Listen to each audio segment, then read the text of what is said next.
Praise lord అండి. అందరూ ఎలా ఉన్నారు? బాగున్నారండి. ఈరోజు దేవుని యొక్క మాటలు కీర్తనలు 139 అధ్యాయం 23-24.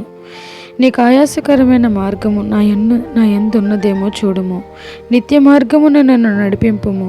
క్రైస్తవ్యం నిత్యత్వం కోసం బ్రతికే జీవితం.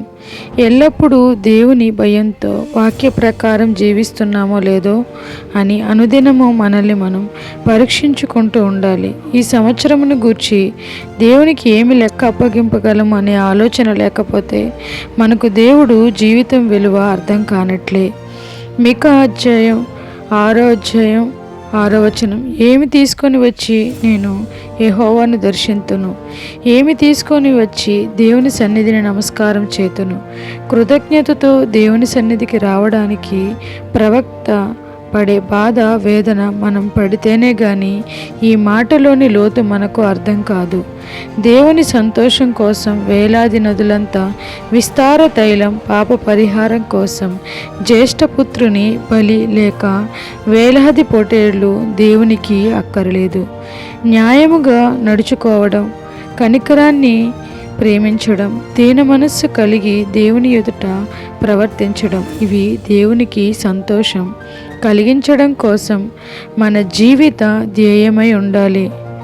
యెషయా గ్రంథము 40 అధ్యాయం 28-29లో, బూదిగంతములను సృజించిన యెహోవా నిత్యుడగు దేవుడు, సొమ్మసిలిన వారికి బలమిచ్చువాడు ఆయనే. చాలా విషయాలకు ఎప్పుడో ఒకప్పుడు ప్రాణం సొమ్మసిల్లిపోవడం మానవ సహజం. దేవుడు తన బిడ్డలను ఎంత జాగ్రత్తగా చూస్తారు అన్నది ఈ వచనం వివరిస్తుంది. పరిస్థితి మనుషులు మన ప్రాణాన్ని కలవరపెట్టినప్పుడు దేవుడు ఇచ్చే బలం అనుభవించడం ఎరిగిన వారే నిజ విశ్వాసులు.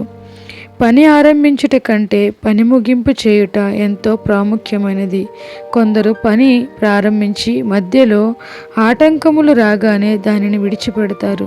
శ్రద్ధగా పనిచేసేవారు ఉన్నత స్థలాల్లో ఉంటారు. రాజగృహాలలో వారికి గొప్ప స్థానం దొరుకుతుంది. అధికారులు ఈ పనిని కోరుకుంటారు. కాబట్టి ఈరోజు ప్రభువు మీకు ఏదైనా పనిని చేయమని చెప్తుంటే దానిని దేవుని కొరకు ఆసక్తితో చేయండి, మనుషుల కొరకు కాదు. మీ ఆసక్తి గొప్పవారిగా చేస్తుంది, కానీ అది ఎప్పటికీ వృధాగా పోదు. ప్రభువు మీ పనిని ఆశీర్వదించునుగాక. ఆమేన్. శక్తిహీనులకు బలాభివృద్ధి కలుగజేయువాడు ఆయనే. ఆయన ఆదరణ పరిస్థితులు, సవాళ్ళు, సాతాను దాడులలో శక్తిహీనులైనప్పుడు వెంటనే మన శక్తిహీనత, భావోద్రేకాలను జయించే బలం దేవుడిస్తారు. 2వ దినవృత్తాంతములు 20:12లో, యెహోషాపాతు తన మీదకు వచ్చి సైన్యాలను చూచి శక్తిహీనుడై ఎదుర్కొనడానికి మాకు శక్తి చాలదు అంటూ ప్రార్థన చేశాడు. దేవుడే గొప్ప విజయాన్ని ఇచ్చారు. పౌలు గారు కూడా 2 కొరింథీ 12 అధ్యాయం 10వ వచనంలో, నేనెప్పుడు బలహీనుడనో అప్పుడే బలవంతుడను అన్నాడు. మన బలానికి మూలం కేవలం దేవుడే. నిజ విశ్వాసులు దేవుని బలం మీద ఆధారపడి ధైర్యంగా సాగిపోతారు. క్రైస్తవ్యంలో ఒక మాట ఆశ్చర్యం కనిపిస్తుంది. కొందరు చర్చికి వెళ్ళాము అంటే మరికొందరు ఆరాధనకు వెళ్ళాము అంటారు. ఆలోచించండి, ఆ వాక్యం సమాజసమైనదేనా? నిజ విశ్వాసులు దేవుడు తమకిచ్చిన రక్షణ కోసం ఆత్మలోనూ మనస్సులోనూ దేవుని స్తుతిస్తూనే ఉంటారు. చర్చికి వెళ్ళి పాటలు పాడి వాక్యం విని కానుకలిచ్చి రావడం ఆరాధన కాదు. దైవత్వంలోని ఆయన స్వభావం, మహిమ, ప్రేమ, పరిశుద్ధత, కనికరం, ఓర్పు, దీనత్వం, వాత్సల్యత, క్షమాపణ మొదలగునవి అనుభవిస్తూ నిరంతరం ఆయనను స్తుతించడమే ఆరాధన. యెహోవా కొరకు ఎదురుచూచువారు నూతన బలం పొందుదురు. వారు పక్షిరాజు వలె రెక్కలు చాపి పైకెగురుదురు. ఈ వాక్యం ఒక విశ్వాసి జీవితానికి అర్థం పడుతుంది. యేసు రక్తంతో కడుగబడి దేవునితో అంటుకట్టబడిన వ్యక్తులు భూసంబంధులై ఉండరు.